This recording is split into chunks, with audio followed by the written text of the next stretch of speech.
கன்னியாகுமரி மக்களவை தொகுதி காங்கிரஸ் வேட்பாளர் வசந்தகுமாரை ஆதரித்து கொட்டாரம், சுசீந்திரம் பகுதியில் பிரச்சாரத்தில் ஈடுபட்ட காங்கிரஸ் கட்சியின் தேசிய செய்தி தொடர்பாளர் குஷ்புவிடம் நமது செய்தியாளர் சுடலைக்குமார் நடத்திய கலந்துரையாடலை தற்போது காணலாம்.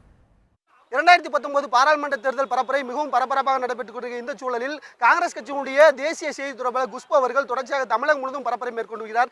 அந்த வகையில் இன்றைய தினம் கன்னியாகுமரி தொகுதி மக்களவைத் தொகுதியுடைய காங்கிரஸ் வேட்பாளர் வசந்தகுமாருக்கு ஆதரவாக பிரச்சாரம் மேற்கொண்டு அவரிடம் சில கேள்வி கேட்கலாம். மேடம் வணக்கம். தமிழகம் முழுவதும் பிரச்சாரம் மேற்கொண்டு வரீங்க, எப்படி இருக்கு காங்கிரஸ் கட்சிக்கு தமிழகத்திற்கான ஆதரவு? ரொம்ப நல்லா இருக்கு. போற இடத்துல எல்லாமே மோடி அவர்கள் திரும்பி வரக்கூடாது, உறுதியாக மக்கள் இருக்கிறாங்க.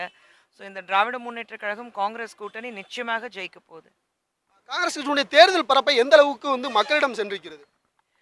தேர்தல் அறிக்கை கிளியரா இருக்கு. ஏன்னா ஒவ்வொரு இடத்துக்கு போகும்போது அந்த 72,000 ரூபாய் நாங்கள் நியாயம் ஒரு ஸ்கீம், எப்படி மென்ரேகா ஒரு 100 நாள் வேலைவாய்ப்பு திட்டம் ஸ்கீம் இருந்தது, அதே மாதிரி இந்த நியாயங்கிறது ஒரு புது ஸ்கீம் ராகுல் காந்தி அவர்கள் கொண்டு வந்திருக்கிறாரு. ஸோ இந்த நியாய ஸ்கீம் பார்க்கும்போது ரொம்ப உற்சாகம் இருக்காங்க. இன்னொன்று முக்கியமான விஷயம், விவசாய கடன் தள்ளுபடி செய்யப்படும், அதே மாதிரி கல்வி கடன் தள்ளுபடி செய்யப்படும். அண்ட் ரொம்ப முக்கியமானது வேலை வாய்ப்பு பசங்களுக்கு கொடுப்போம், அதுதான் ப்ரையாரிட்டியாக இருக்க போது ராகுல் காந்தி அவர்கள் சொல்லியிருக்கிறாரு. ஏன்னா இன்னைக்கு வேலை வாய்ப்பு எல்லாமே நம்மளுடைய இளைஞர்கள் எந்த அளவுக்கு பாதிக்கப்பட்டிருக்காருன்னா நமக்கு தெரியும். ஸோ அதுதான் முக்கியத்துவம் இருக்கு. அவங்களுக்கு தெரிஞ்சதுக்கு அப்புறம் தான் அவங்க ரொம்ப உற்சாகத்தோடு இருக்காங்க. ராகுல் காந்தி தமிழக வருகைக்கு பின்பாக எந்த அளவுக்கு இருக்கின்றது காங்கிரஸ் கட்சியினுடைய வளர்ச்சி?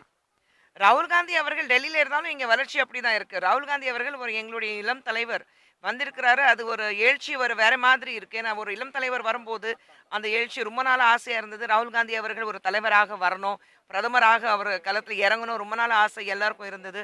அதுவும் தமிழகம் சொல்லும்போது இன்னும் கொஞ்சம் அதிகமாகவே இருந்தது. ஒரு நெருக்கமான ஒரு பந்தம் எங்களுக்கு இருக்கு ராகுல் காந்தி அவர்கள் பொறுத்த வரைக்கும். ஸோ அப்படி இருக்கும்போது ஒரு எழுச்சி மிக பெரிய லெவலில் இருக்கு. இன்னைக்கு இன்னும் 4 நாட்களே உள்ளது வாக்குப்பதிவிற்கு. தமிழகத்தில் மதச்சார்பற்ற முற்போக்கு கூட்டணி எத்தனை இடங்களை வெல்லும்னு உங்களுக்கு நம்பிக்கை இருக்கு? 39.